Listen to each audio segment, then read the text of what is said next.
On Second Shot, we cover 2 new stories every week to find out what kind of wisdom the world is dishing out today. And at the heart of every one of these stories are people, just like you and me, who've had to overcome incredible odds, to face the greatest challenges, to struggle and fight back. But now, we're changing it up. In these episodes, we're skipping the headlines and going straight to the people that inspire us to grow, to be bold, seek change, and act courageously when the rest of the world may not. A second look, a second chance, a second shot. This is Second Shot Sit-Downs with your host, Jenny Anchondo.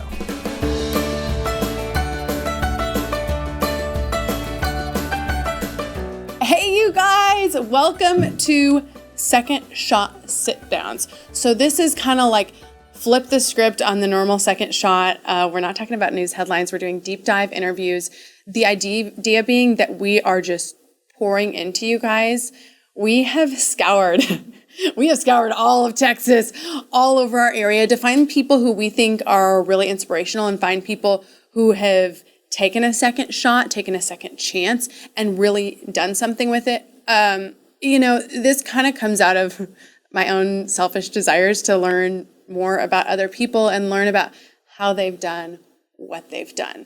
I have a background in TV news, 15 years of interviewing people, and it's like every single time I did an interview, I want more, I want to share more with the audience. So this is the more. If you've ever followed along with my career, this is exactly what I've been doing, except for we're going to get really deep into the issues that we're covering. So Second Shot Sit-Down's guest today is Kathy Fielder, and let me tell you about her. And we can actually show some of the pictures while I'm doing her introduction here too. So she became an entrepreneur at age 22. She started her first design firm. She went on to create the Isabella Collection, the IC Linen Company, Fielder Home on QVC. She has a stunning boutique in Dallas and actually just opened another location in New Orleans.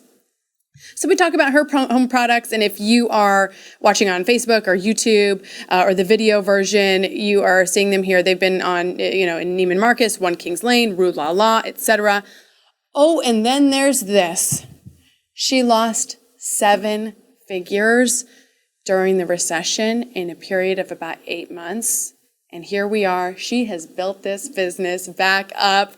Kathy Fielder, welcome to Second Shot Sit-Downs. Oh my goodness, what an introduction. I don't know if I can live up to that. And then we, talk about the honest truth. And I know Kathy personally, but this business story is one that I just, when we really sat down and talked about it, I thought, I don't even know if people in your circle realize everything that you've done to get to where you are. I don't think they do.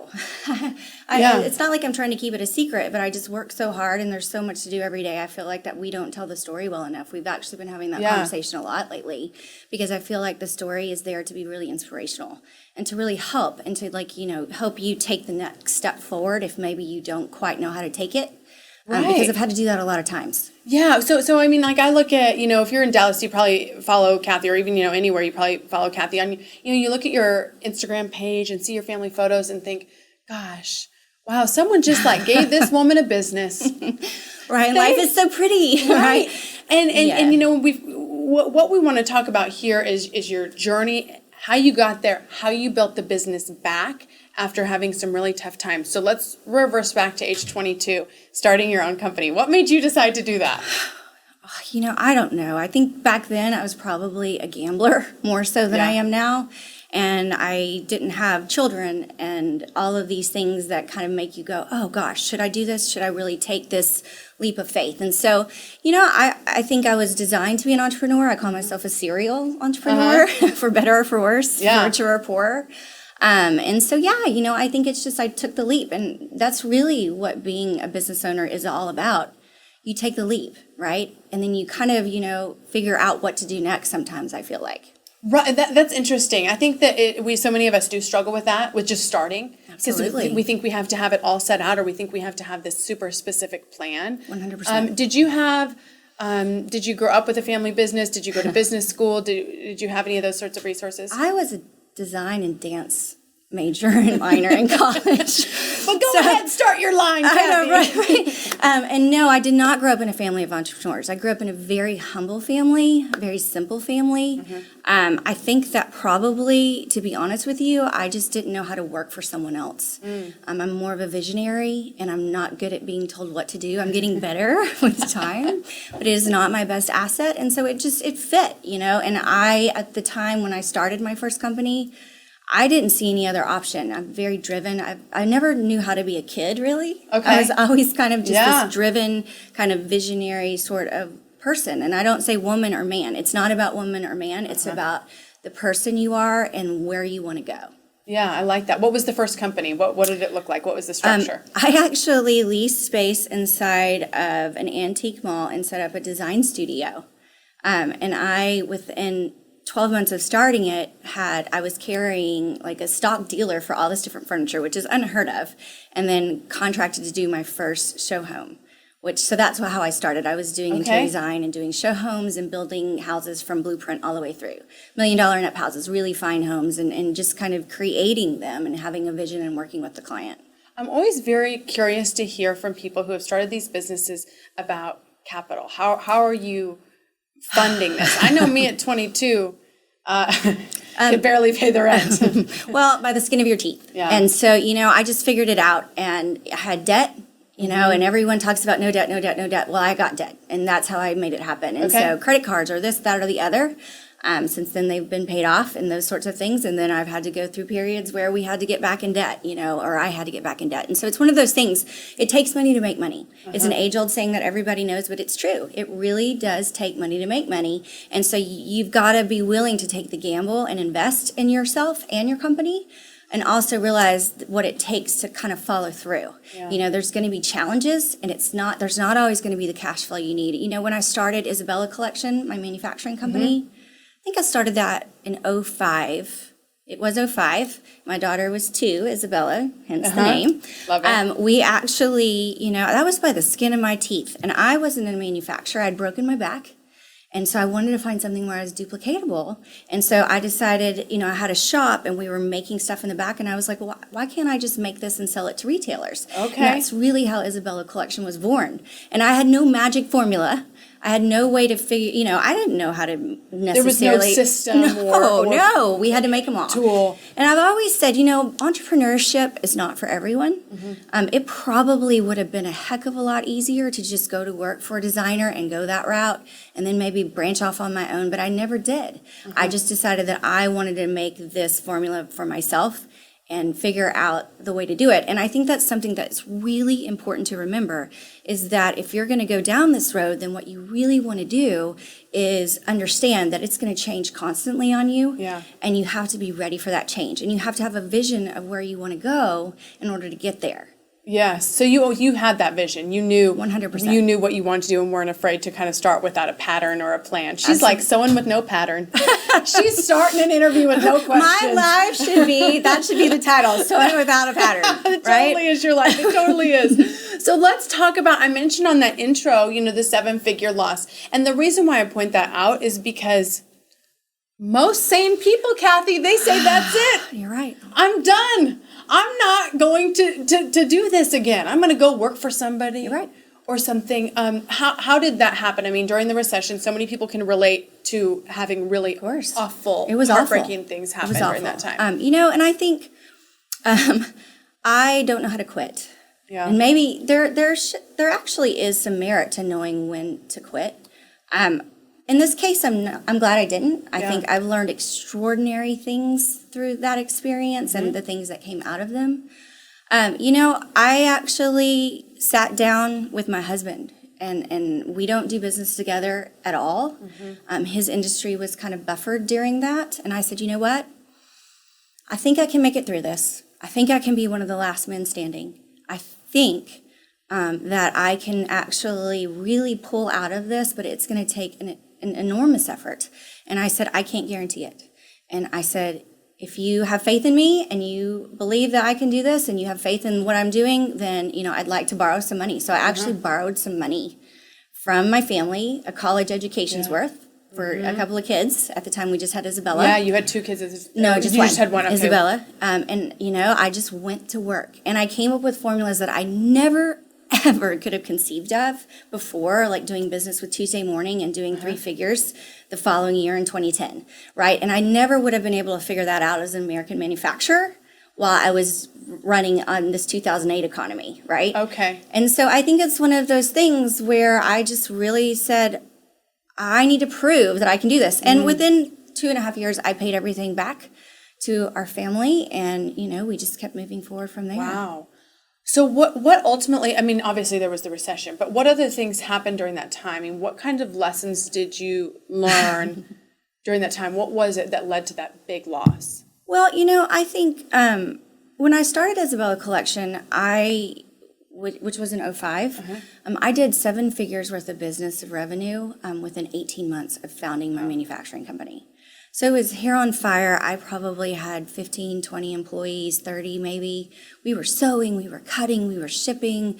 We were running bedding with Neiman Marcus and doing really well, and then take away 3 years later or 4 years later, and you're looking at this huge drop where I'm just literally sitting there going, I don't have a formula to get through this, right? Okay. And so that's people weren't buying bedding, I'm guessing. They weren't buying it at all. They weren't buying the stuff that you're selling. There was one month in 2009 in the summer where I think I did $5,000 in revenue total.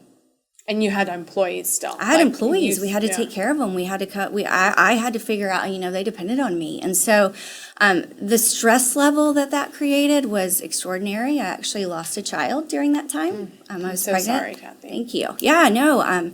But it was just one of those things where. But that's okay because I got Harrison, which probably may not have happened. And so I had him a few years later. So I think it's one of those things where I learned who I really was. What I really wanted to be, where I was really going. And I also learned that I needed to reinvent things a little bit because I knew that retail and manufacturing would never be the same, no matter if it was manufactured overseas or in the States, right? Okay. And so I think that's something that you have to take out of every challenge is that you have to realize that there's so much you can learn from them and capitalize on, and those are the things that make you more successful. Okay. And you've got to really look at those challenges and there are days during that time and since then where I've been like, I just don't want to get out of bed. Why am I doing this? Why am I getting punched in the face and hit in the stomach when I can just literally, maybe I just stop. Like go work for somebody. That's what to your point, right? Why am I doing this? But I think that for me, I have a platform where I want to do good and I want to impact and I want to make a difference and I want to show business and entrepreneurship in a different way, not just this way where we, just do business at all costs. And so there's a lot of things that I feel like I can bring to the table and have learned, and I can enhance and help other people learn how to do the same. Oh, I love hearing that. And it sounds like really like what I'm hearing, Matt, is like Kathy's feet were put to the fire. Oh. Yeah. You know what I mean? Yeah. And it's almost like that's when you find out who you are. I was about to say, that's when you find your true self. But I think you also have to look at it. Not everybody wants to go through that, and it is okay to go and work for someone and redefine who you are. But for me, I didn't want to do that. I wanted to stay my path, and I really enjoyed where I was going. I'm not saying I enjoyed every day, just like you were saying earlier, the Instagram pictures and pretty pictures, there's so much work that goes into a feed. My daughter Isabella and I, she's 15. Yeah. We were at lunch one day. She's darling. She's just she's like perfect little business partner, you guys. She's awesome. I want my daughter to be like her. is one of my most favorite people in the whole world, And so we were sitting at a lunch one day with someone, and I can't recall who it was, and she goes, "Oh my gosh, your life is so glamorous." And without even one hesitation, Isabella says, "You know what? It's not. Spend a day with her. You're totally going to figure out exactly what glamour isn't, And so, but she got that, and she gets it. And that's actually one of the greatest gifts I can give her. Yeah. I think we have a generation that thinks that pretty pictures are the end-all, be-all, and it's not pretty pictures. What it is figuring out what to do when the picture isn't pretty. Oh, I love that so much, Kathy. This is a perfect place to transition, pivot. We've got like our franchise questions that we're asking all of our second shooters, all of our second shot sit-downs who sit down. So before we go to break, here's our question for Kathy, and I would love for this to be like a discussion topic for you among whoever's listening with you, whoever's hanging out with you, or maybe online or with your friends. Who are the 3 people alive today If you had a chance to sit down with them, hang out, who would they be? Gosh, you know, there's so many. Oprah would be a big one for me. I want to be invited. Right? I want to be at that table, whatever it takes. I need to be at that table. But, you know, did you know a story about her? She was a newscaster in Chicago. Of course. She actually got fired because she would cry and sob when she was presenting stories, you know? So I love Oprah's drive, but I also love her heart. And that's a big thing for me, is doing more and giving back and helping. It's a huge proponent of my business. I teach it to my children. Yeah. They attend a lot of things with me. So Oprah would be one, Actually you know. feeling, yeah. Yes, and Yeah, so and God it's not forbid. just women. I think that we have to look at the fact that we can learn equally from women and men. You know, I have like a kind of a celeb crush on George Clooney. Yes. And Amal, Okay. right? And so, I mean, they would be amazing to sit down with. I love the fact that he has a great heart for charity. She is such a powerful and striking woman. And so, you know, I think that they would be amazing. I think Gwyneth Paltrow, you know, what be she's interesting. done and how she's transformed herself and the way that she's moved from, you know, Academy Award winner to a businesswoman opening Goop and having a vision of what she wants people to know and empowering people. So, you know, those are three. There's more. Well, than, okay, it was kind of 4, but I'll let you have 4 because Amal and George are apparently both. Yeah, they're a couple. They're together. So. They're a duo. Okay, awesome, Kathy. You guys, in the next segment, we're going to talk about how she went from, you know, losing everything to building it back up, what life looks like today, and what she sees in her future, and again, getting more tangible stuff for you. So we'll be right back with Second Shot Sit Downs.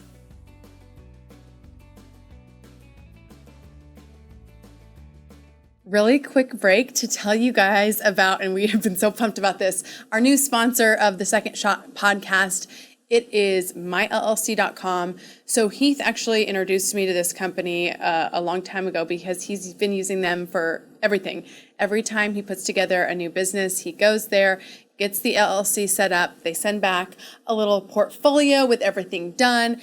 It's legally savvy, legally sound, and put together for you. So if you're somebody who's sort of like thinks that that's the daunting part of a business, which for me, it always has been, myllc.com is for real where you want to go. And they're also hooking you guys up with a deal. So write it down. Maybe you're not starting a business today, but maybe you're getting inspired by the interviews. It is this 99 My LLC, which gives you $99 off of a new corporation or LLC. I will also tell you, we definitely price checked before doing this.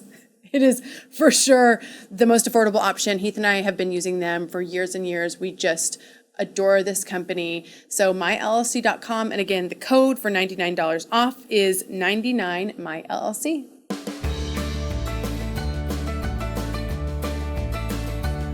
Okay, welcome back. Well, in the break, Matt said, "Oh wait, I got something," because producer Matt, just like the regular, I have things I have to throw in. yes, well, just like the regular Second Shot episodes, we have to have Matt in the mix. What were you thinking? I'm here, coming to you from the Second Shot utility closet back here. With the letter. Yeah.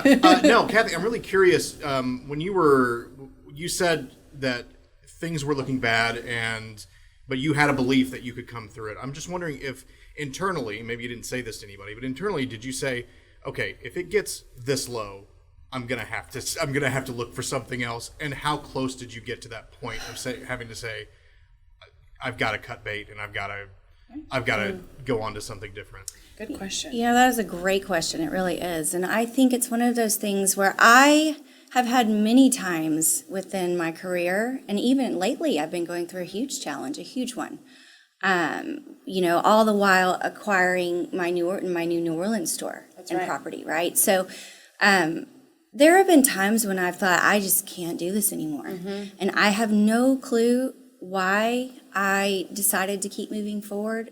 But, you know, again, that's not for everyone. Yeah. And I do think you have to take stock of what you've got left and is there anything to gain, you know? But I always saw that there was something to gain, you know, even if it was just this big. And so, you know, I don't know if I'm just an optimist or I was right. But, you know, I mean, I think, and again, going back to the fact, for me, quitting just wasn't an option, you know. So you didn't set a lower limit? I did not set a lower limit. I didn't, you know. I mean, I think that because of, at the time with the crash, you know, I had Isabella, and my children are kind of my inspiration. They're what drive me. They keep me moving forward. I want them to see a woman and a mom who has something that she's built of her own and who's compassionate and kind, but she's a mom first. And so I wanted Isabella, even though she was young, I kind of just knew that I was going to learn some skills out of that kind of devastating crash, right? That I could impart on her, because, that's the most important thing to me, is making sure that I raise happy, well-rounded children of character. Yeah, amen to that. Right? Talk about the story where you bought her the plant. That really hits it hit home for me, because just thinking of like all of us would do anything for our kids, but we're also just people in the world trying to make it work, right? Trying to make a living. Right. Well, after the crash, and I borrowed some money, and, things were really tight for our family. Neither one of us come from wealthy families. We don't pull from a trust fund or anything like that. I mean, both my husband and I are actually entrepreneurs who have built everything that we own. And so I remember Isabella and I, this always makes me cry a little bit. Yeah, I'm that's sorry. okay. No. We were at Tom Thumb, and she wanted this plant, and I think it was under $10, and I just couldn't afford it. I mean, with all the other things that needed to happen and paying staff and employees, I sold my Rolex and my Chanel watch that had been gifts to me. One I'd bought for myself after I hit a goal, and the other was a gift for my 5th anniversary, or my birthday. I sold those to make payroll of that year, and, there was just other responsibilities. And so, I felt horrible. I mean, it was just a plant, right? And I didn't want Isabella to understand all of the struggle. You have to protect her kids. I'm sure she knew a little bit, but not really, because it's not her job. And That's right. Her job is to go to school and to learn and to flourish, and not to be concerned about my concerns, like not wholly, So I told her we couldn't. I said, I can't get that for you today, Isabella. And so I went home, and I found every bit of coins that I had in the house, and I put them in a Ziploc bag, and I took them to Coinstar.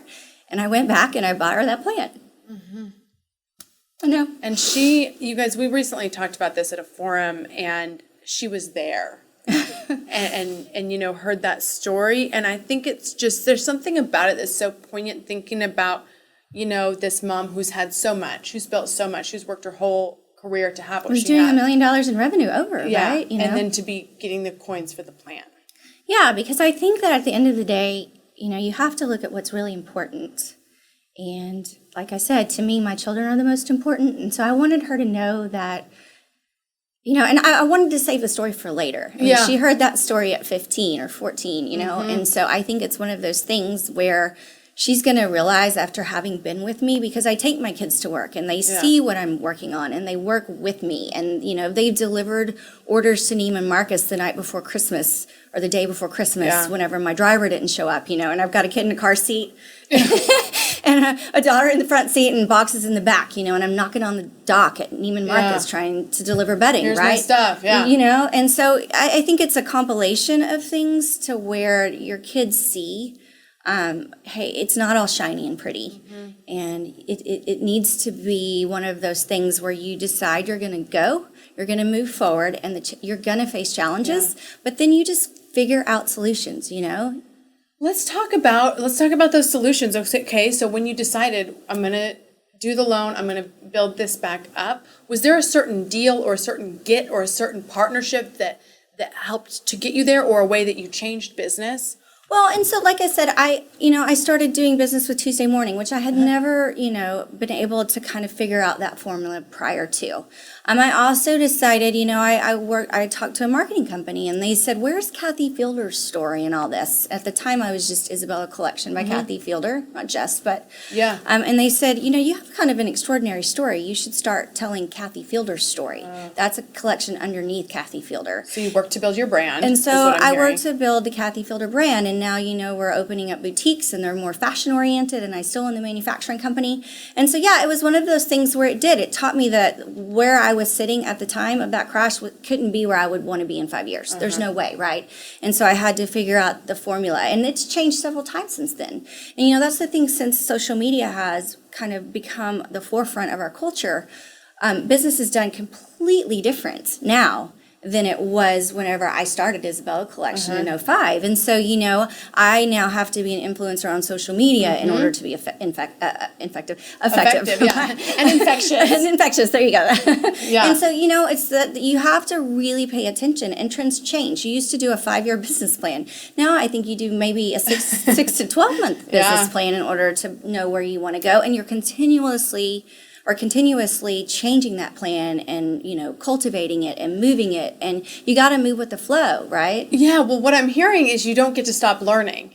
Well, what I'm hearing is you don't get to stop growing and digesting information. You can't figure out the formula once and think that you can just follow that until the end. That's exactly right. You know, it's a daily learning. It's learning from the people around you. It's learning from your staff. It's learning from your kids. It's learning from your relationships. It's paying attention. And then you take all of those things. You know, women have intuition, right? And we have to honor that. Really and truly, women have the sense that I believe God placed in them in order to know how to navigate. And he gives us a real ability to do it. So we have to trust it, and we have to move with it. And we have to understand when we hear that little voice in our head, oh, you know what? I do need to make that change and not second guess ourselves. You guys, don't let that piece of advice pass you by. It's important. With intuition. I think that It's the so same important. can be said for motherhood and a lot of things too. But I like that you bring it up with regard to business and career. Absolutely. Because we think that we go to all these external sources. You know what I mean? Instead of Absolutely. maybe going internally. And it sounds like when you did that, you knew what to do. Well, you know, I didn't always know what to do. I just knew that I could find a solution, because that's the other thing that we have to know about ourselves, is that the solution is always there. You just have to know how to look for it. And so I think that as women, we tend to be a little bit more emotional. I think that, you know, they talk about equality in the workplace, and men, you know, obviously get higher salaries and all of these things. One of the things I would have to say is that I go to my husband, Jeremy, a lot. He's a very astute businessman, and his approach is pragmatic. It's smart, it's intelligent, it looks at all the angles for liability, for loss, for profitability. Sure. And so, you know, he's taught me a lot in that regard, not to make necessarily an emotional decision. Yes, look inside yourself and you know your gut feeling and honor that, but then you also have to approach it from a very pragmatic business standpoint. Sure. Because that's how everyone else around you is doing business, right? And so I think it's one of those things that it's really important to remember that. Well, having a confidant.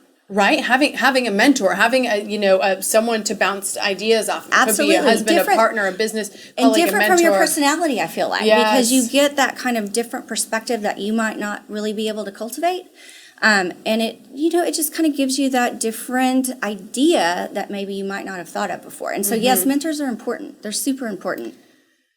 One last question before we get to our final second shot sit down franchise questions. Okay. I want to know how you do it with the kids. This is a selfish one, you guys, but I know I've got a lot of working moms or moms that have kids that are potentially someday going back into the workforce that, Or even, that watch and listen. running their household properly. It's true, yeah. Because to run a proper household, it takes a lot. Yeah. And, I always joke, I'm just really grateful to get out of the morning with a snack in Harrison's backpack, 2 of the same shoes, maybe a couple of earrings on. I'm running through them right now. Like, Right? did I get brightened out with everything? Oh, man, my shirt's not on wrong side out, any of that kind of stuff, right? And so it is a momentary adjustment type of thing, right? I want so much in the morning to just sit there and everyone's happily, gracefully going out the door and it's just calm and peaceful. But I'm going to tell you, it's not like that. And I think, not every morning. I at least appreciate the honesty. Well, to know I mean, that you're in chaos too. Everyone's always like, we gotta go. I mean, from a stay-at-home mom to a working mom